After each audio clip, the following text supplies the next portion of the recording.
전체가 22장으로 구성되어 있는 요한계시록은 서론과 본론과 결론부로 이렇게 구분이 됩니다. 본론부는 4장부터 16장이 본론부예요. 4장 이전이 서론 부분이고 16장 이후가 결론 부분이 됩니다.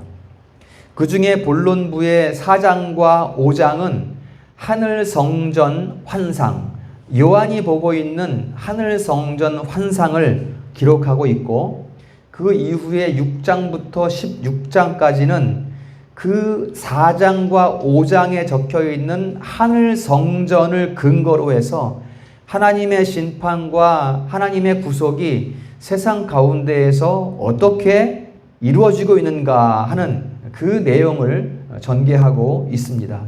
그러니까 4장과 5장이 본론부, 16장까지의 본론부 전체의 배경이 되고 있는 것이죠. 오늘은 우리가 4장에서 하늘의 성전의 모습을 살펴볼 것입니다. 하늘은 어떤 곳일까? 우리가 생각하는 하늘은 어떤 곳인가요? 해가 떠 있고 별이 떠 있고 이런 천체들이 떠 있는 이런 곳. 그러나 성경에서 말하는 하늘은 단순히 이런 해나 별이 떠 있는 이런 장소를 말하지 않습니다. 하늘은 하나님의 처소입니다. 성경에서 말하는 하늘은 하나님의 처소이고, 오늘 말씀을 보면 그 하늘에는 하나님의 보좌가 있어요. 하나님의 보좌가 있다는 것은 하나님의 뜻이 결정되는 통치, 하나님의 통치의 원천이 된다는 거예요. 그곳이 바로 하늘이라는 것입니다. 이러한 내용이 요한계시록 4장과 5장에 집중적으로 소개가 되고 있습니다. 우리가 이러한 계시록의 내용을 살펴볼 때 먼저 생각해야 될 것은 이러한 내용들이 상징적인 의미를 가지고 있다는 거예요. 하늘에 보좌가 있다. 또 하늘이 열려 있다. 그 하늘 성전에 24명의 장로들이 있다. 이런 것들은 실제로 거기에 장로들이 있다는 것이 아니라, 하늘에 문이 있어서 열려져 있다는 것이 아니라, 이런 내용들은 상징적인 의미를 가지고 있다라는 거예요. 그래서 계시록을 볼 때는 이러한 그 단어들이 무엇을 의미하는 것인가, 그 상징성을 가진 의미를 찾는 것이 매우 중요하다라는 것입니다. 혹여 이러한 내용들을 문자적으로 그대로 해석을 하게 되면 해석에 오류에 빠질 수 있다라는 것을 우리가 먼저 기억하고 본문을 살펴보도록 하겠습니다. 먼저 하늘의 문이 열려 있다 이렇게 말씀해요. 하늘 문이 열려 있다는 것은 그 의미를 우리가 에덴 동산으로부터 찾아볼 수가 있습니다. 하나님께서 에덴을 거처로 삼으셨어요. 에덴에 임재하셨어요. 그리고 동산을 거니셨다 이렇게 창세기에 말씀을 하고 있죠. 하나님께서 임재하셨다는 것은 그 땅이 하늘과 연결되어 있다는 것을 의미합니다.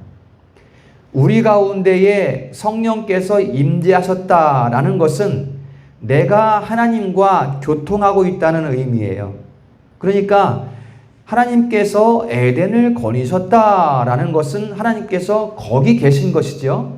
그러니까 그 에덴 동산은 하나님의 처소, 즉 하늘과 연결되어 있다라는 의미가 되는 것입니다. 그러니까 에덴은 하늘과 땅이 일치된 곳이고, 땅에서도 하늘에 닿을 수 있는 축복의 동산이라는 의미가 되는 것입니다. 아담은 이 에덴에서 하나님과 막힘없이 교통할 수 있었어요. 에덴이 바로 그러한 곳입니다. 이것이 하늘 문이 열려 있다라는 의미가 되는 거예요. 하나님과 가장 친밀한 곳, 하나님의 축복이 가장 가까운 상태, 이것이 본래 인류의 상태였어요. 하지만 타락으로 인해서 이러한 축복을 상실해 버린 것이죠. 여러분, 사람은 항상 무언가를 구하고 찾고 있어요. 여러분, 우리의 삶을 보면 그렇지 않습니까? 뭔가를 찾고 있지 않습니까, 우리가? 그러니까 내 것을 채워보려고, 내 창고를 채워보려고. 이것은 뭐냐면 내가 만족해 보려고, 내가 만족하기 위해서 여러 가지 일을 해보기도 하고, 한 가지 일이 끝나면 또 다른 일을 시도해 보기도 하고, 이렇게 계속해서 뭔가 한다는 거예요. 사람이 뭔가 한다는 것은 뭔가 만족을 얻기 위한 거예요. 그러나 아무리 힘쓰고 아무리 채워봐도 도무지 채워지지 않는 것이 있습니다. 그게 뭘까요? 사람들은 그게 뭔지를 모르고 있는 거예요. 그건 뭔지 모르고 계속해서 뭔가를 채우려고 하고 있다는 거예요. 사람은 본연의 것을 찾고 있다는 것입니다. 본연의 것. 내가 무언가를 찾고 있는데 그게 뭔지는 모르지만 성경 말씀을 통해 우리가 확인할 수 있는 것은 본연의 것을 찾기 위해서 사람들은 헤매고 있다는 것입니다.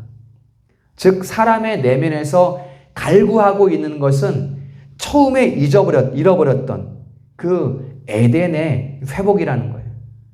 창조주와의 관계를 회복하기 위해서 사람들은 무언가를 찾고 구하고 있다는 것입니다. 여러분, 이것이 인류의 궁극적인 목적이에요. 인류는 내가 지금 찾고 있는 것이 무엇인가를 먼저 아는 것이 가장 시급한 문제입니다.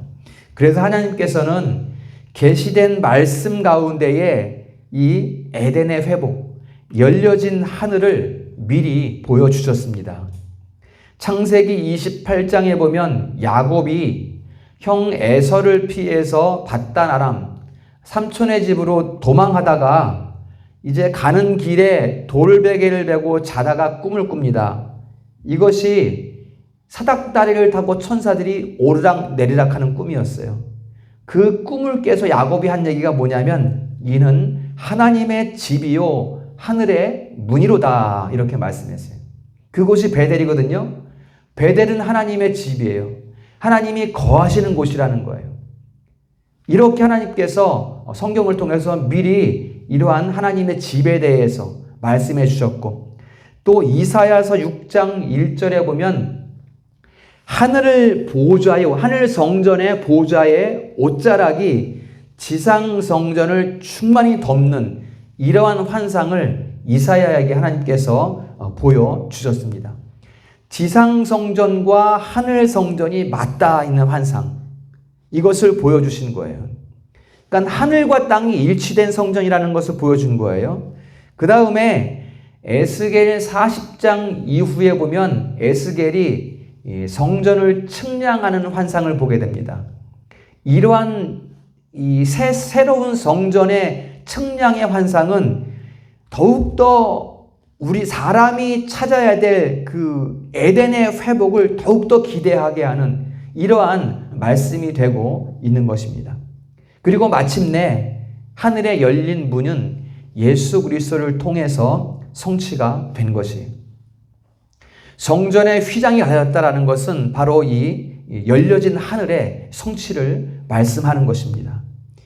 중요한 것은 여러분, 이 하늘이 열려졌다라는 것이 현재의 완료 형태로 되어 있다는 거예요. 요한이 환상을 이렇게 볼 때 기익하고 문이 열린 게 아니라 요한이 볼 때 이미 문이 열려 있었다는 거예요. 하늘문이 열려 있었다는 거예요. 예수님을 통해서 하늘 문이 열렸으니까 이제는 누구든지 그분을 통하면 하늘 성전으로 나아갈 수 있는 거예요. 예수님을 통하면 그 하늘 성전으로 나아갈 수 있다는 거예요.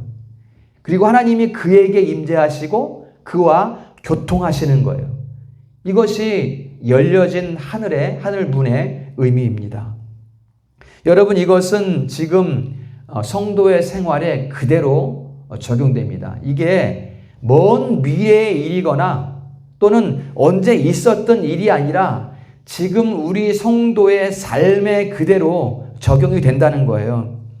예수님의 대속의 은혜로서 하늘 문이 열려졌어요. 그렇기 때문에 우리가 하나님께 나아가고 하나님께서 우리에게 임재하시고, 그렇기 때문에 우리는 하나님의 축복을 누리는 삶의 상태, 그것이 지금 우리 성도의 상태라는 거예요, 여러분. 그러니까 우리는 오늘을 기쁨으로 살아갈 수가 있는 것입니다.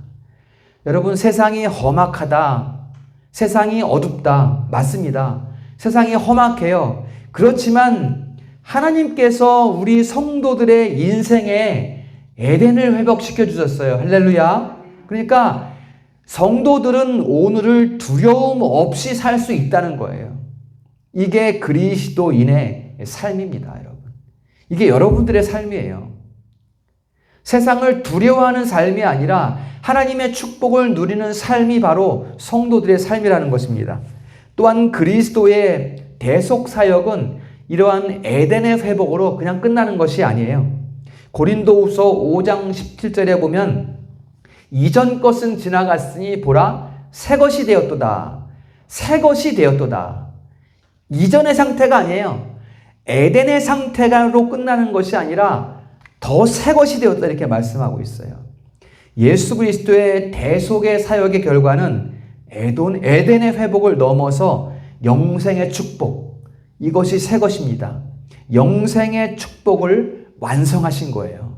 이로써 우리는 이미 완성된 완전한 성취의 날을 고대하고 있는 거예요. 그러한 삶을 이 땅 가운데 우리가 살아가면서 그 완전한 성취를 고대하는 거예요. 그 완전한 성취가 뭡니까? 예수님의 다시 오심이죠.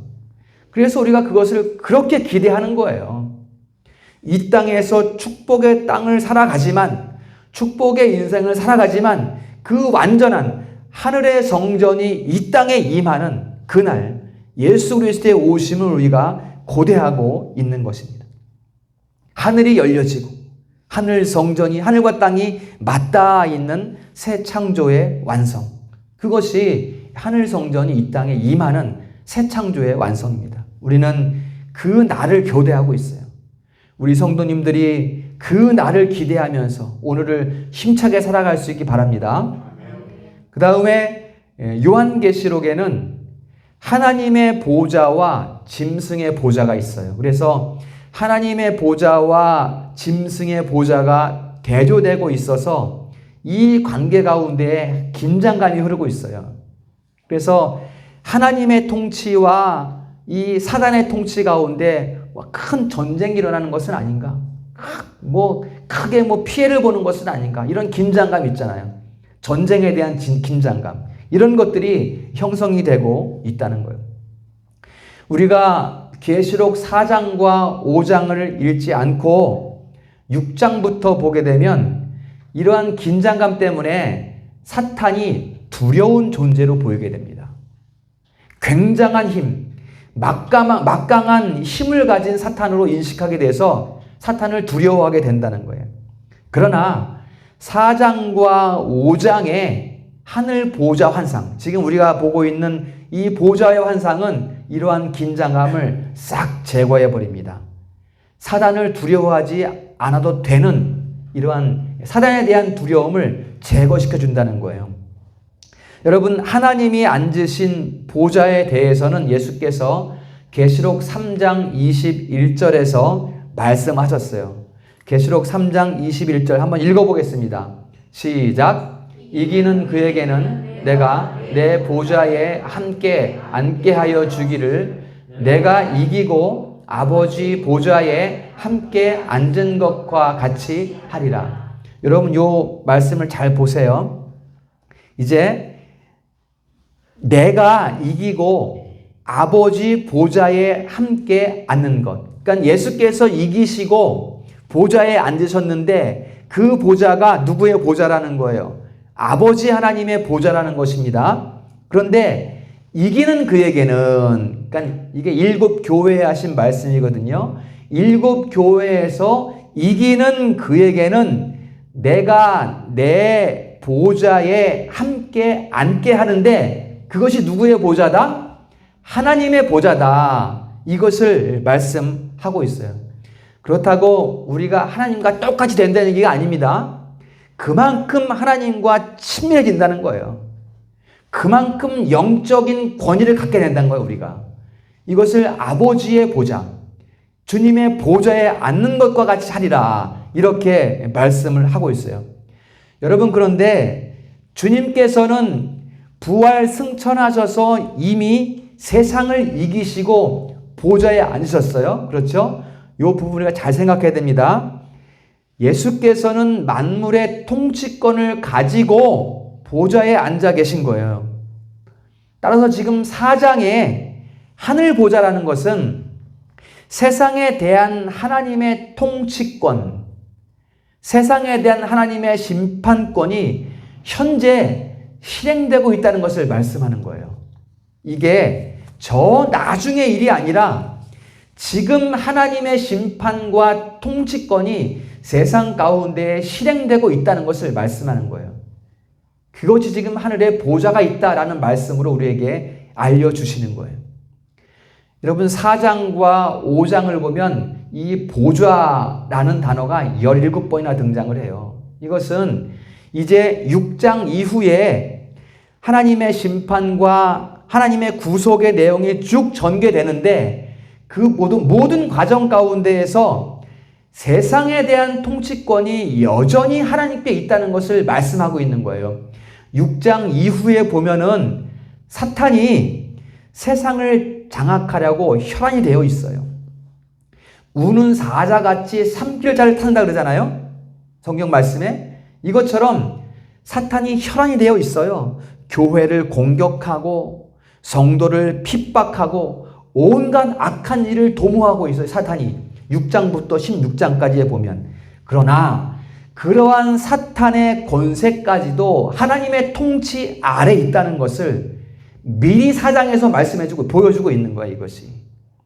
사탄이 아무리 발버둥을 쳐봤자 그들의 권세가 하나님께 있다는 것을 4장에서 미리 말씀해주고 있다는 것입니다. 여러분, 사람들은 이 세상을 살면서 여러 가지 일들을 염려하고 두려워합니다. 뭐 생활의 염려이기도 하고 또 자녀의 염려이기도 하고 삶에 대한 염려이기도 하지만 심지어는 귀신을 무서워해요. 귀신을 무서워합니다. 귀신이 우리 집에 해코지하면 어떻게 하지? 이런 것들을 두려워한다는 거예요. 이제 사람들을 전도하다 보면 제가 가까이 아는 그 동생에도 제가 이제 전도를 해봐도 이런 말을 해요. 우리 집에는 제사를 하는 집인데 만약에 내가 교회 가면 뭔가 집에 뭐 잘못된 일이 생기는 거 아닌가 이런 걱정을 한단 말이에요. 그러니까는 우리 집은 다른 귀신을 섬기고 있는데 내가 교회 가면 하나님하고 귀신 때문에 전쟁이 일어나서 우리 집에 무슨 일이 생기는 거 아닙니까?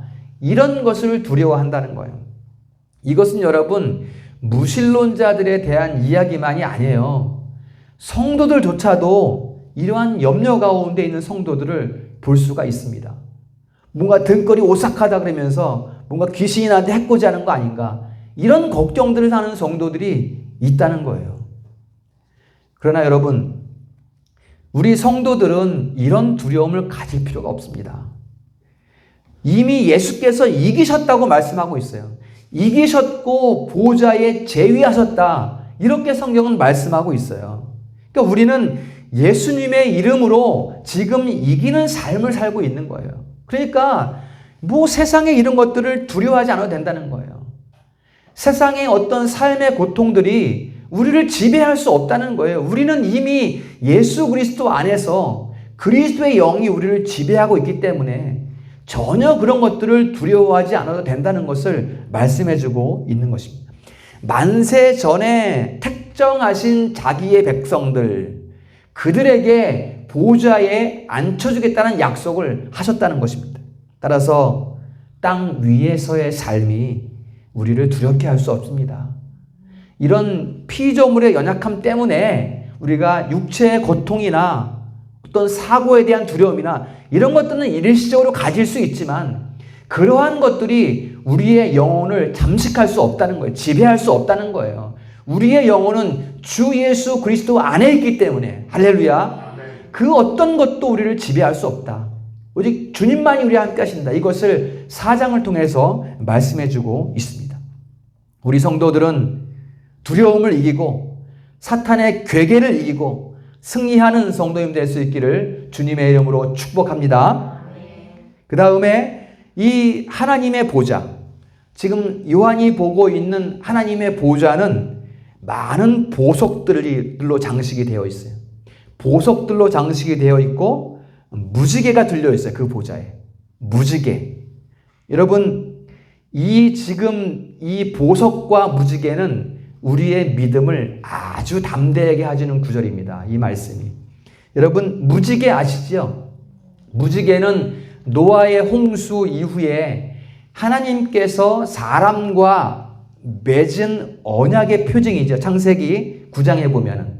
그렇죠? 내가 이와 같이 세상을 심판하지 않겠다라는 표징으로 무지개를 주셨어요. 그러니까 피조 세계를 보존하겠다라는 징표가 바로 무지개거든요. 그래서 지금 이 언약은, 무지개 언약은 사람하고 맺은 언약이고 사람이 살아갈 땅에 대한 언약인 거예요. 그러니까는 무엇입니까? 이 사람이 살아갈 땅은 바로 에덴을 말하는 것이지요. 에덴을 회복시킬 것. 내가 사랑하는 백성들을 위해서 에덴을 회복시킬 것을 약속해 주신 것입니다. 여러분, 창세기 2장에 보면 이 에덴은 각종 보석들로 장식이 되어 있어요. 정금, 베델리엄, 호마노 이런 것들로 장식이 되어 있습니다. 여러분, 정금은 금은 알죠? 우리가 그랬죠? 정금, 순수한 100% 순금을 얘기하는 거고, 베델리엄이라는 것은 빛나는 진주, 반짝반짝거리는 진주예요. 또는 호박이라고 해요. 호박. 그러니까는 홍색빛을 띠는데 투명한 보석들 있잖아요. 이것을 베델리엄이라고 합니다. 광물이에요, 광물. 다이아몬드 같은 광물. 이게 베델리엄이거든요. 여러 가지 색깔들이 있습니다. 그 다음에 호마노라는 것은 벼곡인데 벼곡이 호마노입니다. 그런데 홍보석 또는 푸른 보석, 투명한데 이런 빛깔들을 띠고 있는 광물 보석들이 있잖아요. 이것을 호마노라고 해요. 그러니까 에덴 동산에 이런 것들이 무지하게 많았다는 거예요. 에덴 동산에. 창세기 말씀을 통해서 보면은. 그런데 여러분, 오늘 본문 3절에 보면 이 무지개와 그 보석들이 하나님의 보좌를 장식하고 있어요. 이게 여러분 무엇을 의미하는 걸까요? 하늘 성전과 에덴의 연관성입니다. 이것이 바로. 하늘 성전이 인류 역사상, 사람이 살아가는 세상, 에덴 동산에 투영되고 있는 거예요. 반영되는 거예요. 에덴 동산에 하나님의 성전이 이렇게 비춰지고 있는 것으로 생각하면 돼요. 그대로 비춰지고 있는 거예요. 하늘 성전이. 이 땅 위에 비춰지고 있는 거예요. 요거 한 가지 생각하고요. 그 다음에 또 하나는 하늘 보좌를 장식하는 이 보석들은 출애굽기 28장에 보면 제사장의 의복을 장식하는 보석들입니다. 이 보석들이. 창세기 28장 그 말씀을 이렇게 정리를 해보면 이 말씀들이 있어요. 그러니까 아론과 그의 아들들에게 제사장 직분을 행하게 하되 하면서 이렇게 28장을 쭉 말씀합니다. 거룩한 옷을 지어서 입혀라 이렇게 말씀하면서 금실과 청색, 자색, 홍색 실과 가늘게 꼰 배실을 정교하게 짜서 옷을 만드는데 거기에 4줄을 만들어서 첫 번째 줄에는 보세요. 홍보석과, 이게 어디 있는 보석이에요? 에덴에 있던 보석이죠. 지금 하늘 성전에 있는 보석입니다. 첫 줄은 홍보석, 홍옥, 녹주석으로 하고, 둘째 줄은 석류석, 남보석, 홍마노. 이게 호마노 있죠? 호마노. 홍색 마노 얘기하는 거예요. 홍마노. 셋째 줄은 호박, 백마노. 백색 보석이에요. 투명한 백색 보석. 백마노 자수정으로 할 것이요. 넷째 줄은 녹색 보석, 녹색빛을 띠고 있는 투명한 보석. 호마노 벼곡으로 다 금태의 물릴지니 이렇게 말씀하고 있어요. 이 보석이 지금 에덴에 있는 보석이고 하나님의 보좌를 장식한 그 보석이에요. 여러분, 그 옷을 지금 제사장들의 옷이거든요. 제사장들이 뭐 하는 사람들이에요, 여러분? 성전 봉사자들이죠. 성전 봉사자들이고 하나님을 예배하는 사람들이에요. 여러분, 이 제사장들이 예배하고 봉사하는 곳이 어디입니까? 아론이 지금 봉사하는 성전이 어디예요? 출애굽한 이스라엘 백성들이 가지고 있는 성막 성전이에요. 성막 성전. 그러니까 여러분, 그 하늘 성전의 모습을 이 성막 성전이 모형으로 갖추고 있다는 거예요. 처음엔 에덴 동산에 반영이 됐죠. 그렇죠? 하늘 성전이. 그 다음에 지금 이스라엘 백성들의 성막 성전에 모형이 되고 있는 거예요, 지금. 그 다음에 이 성막 성전은 나중에 어떻게 됩니까? 솔로몬 성전으로 건축이 되죠. 백향목과 순금으로 장식된 이 솔로몬 성전으로 건축이 됩니다. 여러분, 그러니까 이 성막 성전과 솔로몬 성전은 하늘 성전의 모습을 갖추고 있는 거예요. 갖추고 있는 거예요. 똑같다는 얘기가 아니라 그러한 모습들을 지금 모형을 갖추고 있다는 거예요. 그 다음에 여러분, 중요한 것이 또 하나 있습니다. 이 하늘 보좌의 보석들이 이사야서 54장에 보면 새 예루살렘을 묘사하는 도구들이에요. 새 예루살렘. 새 예루살렘은 이러한 모형적인 성전이 아니라 장차 완성될 완전한 하나님의 성전을 말씀하는 것입니다. 이사야 54장 11절에서 13절 보면 똑같습니다. 이제 새 성전에 보면은 청옥으로 기초를 쌓으며 홍보석으로 성벽을 지으며 석류석으로 성문을 만들고 네 지경을 다 보석으로 꾸밀 것이며 네 자녀들은 거기서 여호와의 교훈을 받으며 네 자녀에게 큰 평안이 있으리라 이렇게 말씀하고 있어요. 여러분 보세요. 새 예루살렘은 하늘 성전이 반영되거나 모형 갖춘 것이 아니라 완전한 하나님의 나라예요. 하나님의 충만한 임재로 하늘과 땅이 하나 된 하나님의 성전이에요. 여러분 보세요. 첫 번째부터 정리해 봅니다. 하늘 성전이 있어요. 하늘 성전. 하늘 성전을 반영하고 있는 것은 에덴 동산이에요. 또 하늘 성전의 모형이 되는 것은 성막 성전, 솔로몬 성전이에요. 그 다음에 하늘 성전이 그대로 일치하는 곳은 새 예루살렘, 완전한 하나님의 나라예요. 하늘 성전은 여기에 있고 인류의 역사는 이렇게 흘러가고 있어요. 창조부터 완전한 완성까지. 여러분, 이게 인류의 역사입니다. 인류의 역사. 지금 4장에서 보여주는 하늘 보좌, 보석과 무지개로 장식된 하늘 보좌는 이 새 창조의 완성, 여기를 보여주고 있는 거예요. 여기를. 에덴 동산으로부터 그것을 반영하기 시작해서 모형인 성막 성전과 솔로몬 성전을 거치면서 예수 그리스도의 오심과 죽으심과 부활과 승천을 통해서 그 완성을 우리에게 보여주고 있다는 것입니다. 여러분, 이게 여러분 인류의 역사예요. 인류의 역사는 이 하늘 성전이 땅에 임하는 그때를 향해서 나가고 있는 게 인류의 역사입니다. 여러분, 우리가 살아가는 역사는 다른 게 없어요. 뭐 권세자들이 찢고 볶고 별의별 일을 다 하고 있지만 네가 잘했네 내가 잘했네 다투고 싸우고 전쟁 일으키고 협박하고 이렇게 하고 있지만 그 역사의 끝은 하나님의 완전한 완성이라는 거예요. 거기를 향해 가고 있다는 거예요. 그들이 싸우는 것이나 그들이 화해하는 것이나 교회가 부흥하는 것이나 교회가 무너지는 것이나 전부 다가 거기를 그곳을 향해서 나아가고 있다는 거예요. 이게 역사입니다, 여러분. 다른 것이 없어요. 역사는 하나님의 통치에 따라서 완전한 하나님의 나라, 새 예루살렘. 이제 계시록 22장 22장에 가면 그 하늘 성전이 땅에 임해요. 그때가 바로 예수님이 오심이고 다시 오심이거든요. 그때를 향해서 인류의 역사는 흘러가고 있는 것입니다. 여러분, 우리가 무엇을 생각하며 살아야 될까요? 무엇을 수고하며 살아가야 될까요? 무엇을 바라보며 살아가야 될까요, 여러분?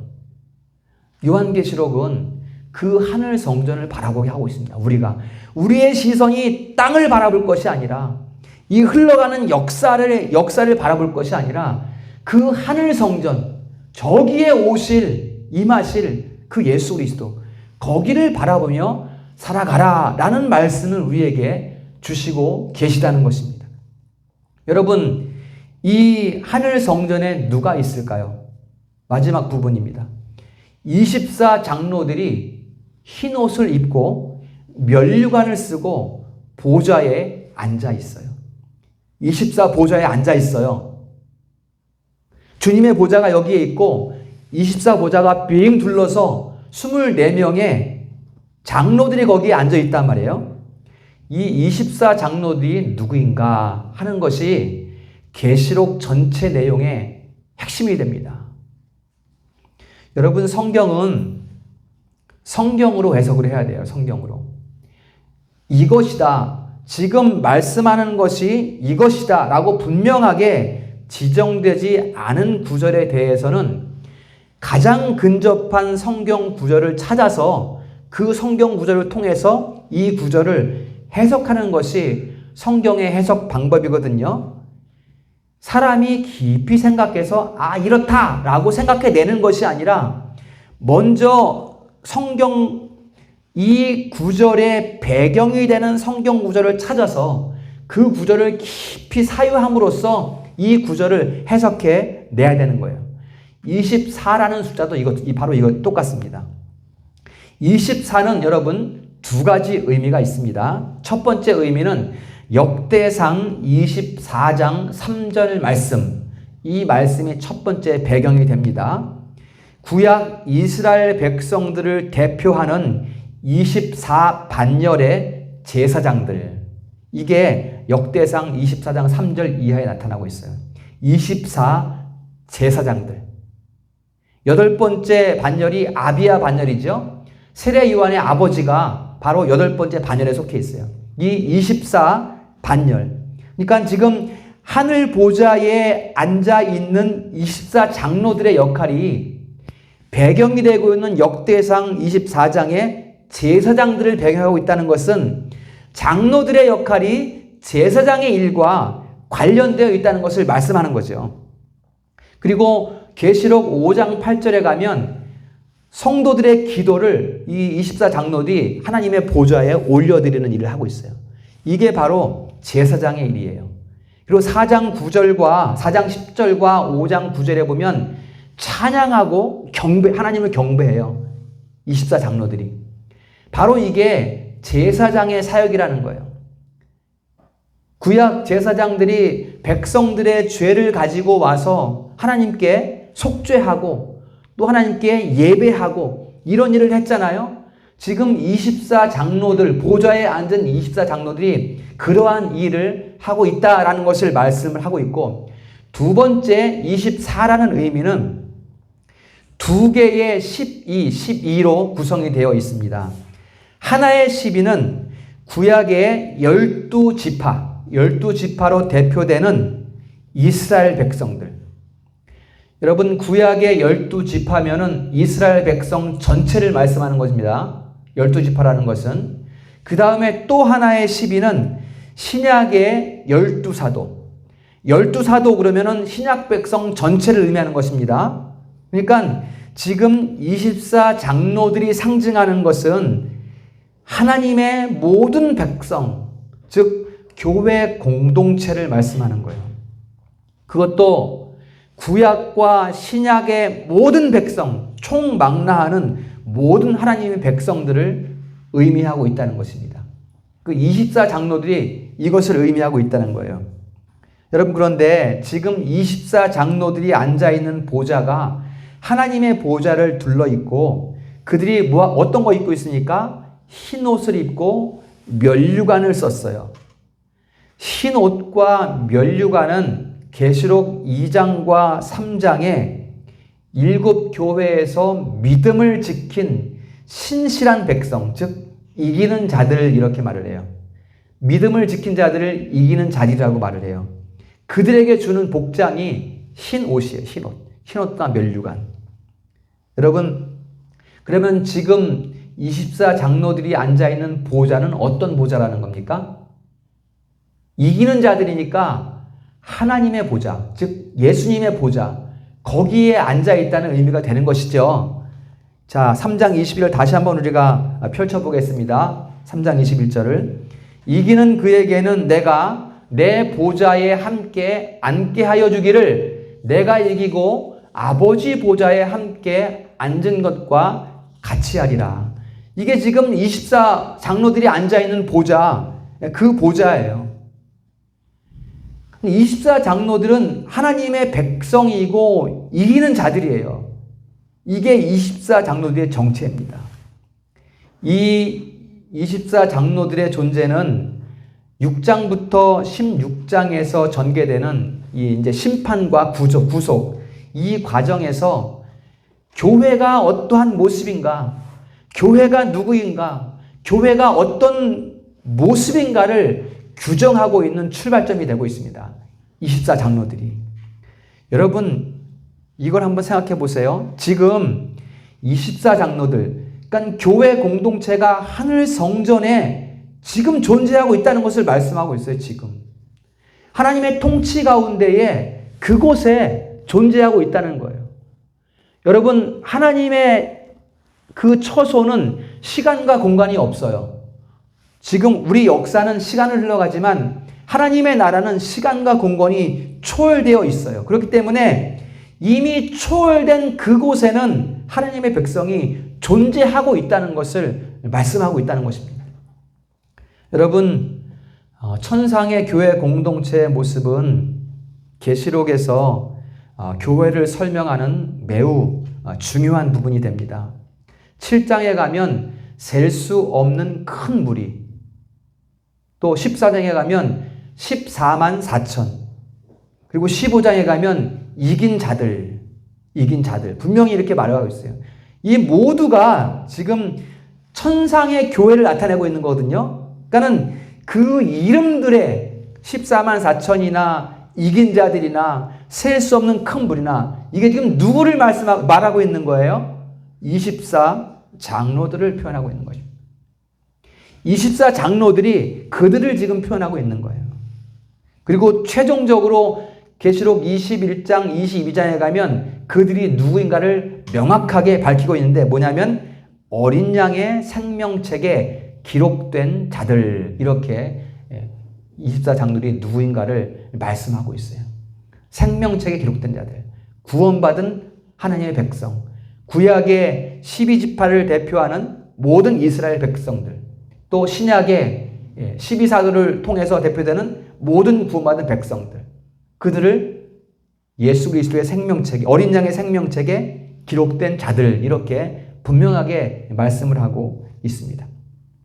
성도 여러분, 오늘 4장에 설명되는 하늘 보좌 24장로는 이 시대의 성도들을 위로하고 격려하는 말씀이 됩니다. 성도들이 때로는 힘겨워하고 위태로운 삶의 정황에 놓일 때가 많이 있습니다. 그렇지 않습니까? 우리가 살아가다 보면 힘겨울 때도 있고 어려워질 때도 있지 않습니까? 그럴 때면 성도들은 세상 사람들이야 다른 일을 막 도모하면서 다른 해소해 보려고 하겠지만 성도들은 그런 힘겨운 일을 만나면 세상이 너무 싫다, 빨리 천국 가고 싶다, 이렇게 생각을 할 수가 있습니다. 물론 천국을 소망하는 것이 나쁜 것은 아니에요. 그러나 성도가 천국을 소망한다는 것은 이러한 세상에 대한 힘겨움 때문, 이런 것 때문에 천국을 소망하는 게 아니라는 거예요. 우리가 천국을 소망하는 것은 왜 소망합니까? 지금 하늘 성전에 임함을 지금 말씀해 주셨으니, 역사 가운데 오실 것을 말씀해 주셨으니 그때를 바라보면서 천국을 소망하는 거예요. 무섭고 힘들어서 천국 가고 싶다. 이게 아니라 너무나 기뻐서 빨리 보고 싶어서 천국을 소망하는 것입니다. 주님의 이 대속의 공로로 성취된 하늘문, 거기를 바라보는 거예요, 우리는. 이 땅을 살면서. 나의 모든 허물을 제하시고 나를 거룩하게 하셔서 하나님 앞으로 인도해 주신 예수 그리스도. 그래서 우리가 이 세상을 살면서 기쁨으로 살아가야 돼요.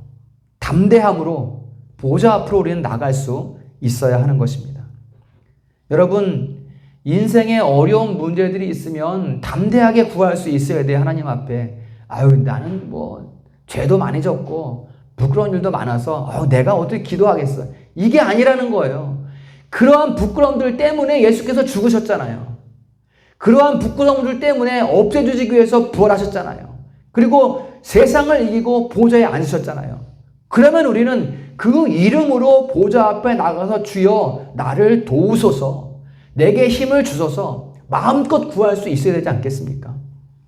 그리고 그러한 힘찬 삶 가운데에서 예수님의 다시 오실 날을 사모하면서 충성하는 삶을 살아갈 수 있게 된다는 것입니다. 이게 성도의 삶인 거예요, 여러분. 이거 우리가 누려야 할 삶입니다.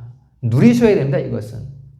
힘겹게 억지로 어떻게 해 나가는 이런 것들이 성도의 삶이 아니라 당연히 주어진 것을 당연히 누리는 삶을 살아가는 것이 성도의 삶이라는 것입니다. 오늘 말씀이 이러한 누림의 말씀이고 이 말씀을 통해서 오늘을 더욱 힘차게 도약할 수 있어야 합니다. 성도의 삶이 얼마나 복된 것인가, 이것을 생각하면서 승리할 수 있기를 축복합니다. 마무리합니다. 요한계시록 4장에서 소개된 하늘 성전은 하나님의 통치가 발현되는 그러한 장소입니다. 하나님께서 그 하늘 성전에서 뜻을 세우셨고 그것을 반드시 이루신다고 약속하셨어요. 그 이루심을 4장에서 열린 하늘, 또 보석으로 장식된 하나님의 보좌, 또 24 장로, 이런 것들을 통해서 우리에게 보여주셨습니다. 우리 성도님들은 하늘 성전을 바라보면서 충만한 은혜와 능력을 힘입고 이 땅을 기쁨으로 살아갈 수 있기를 주님의 이름으로 축원합니다.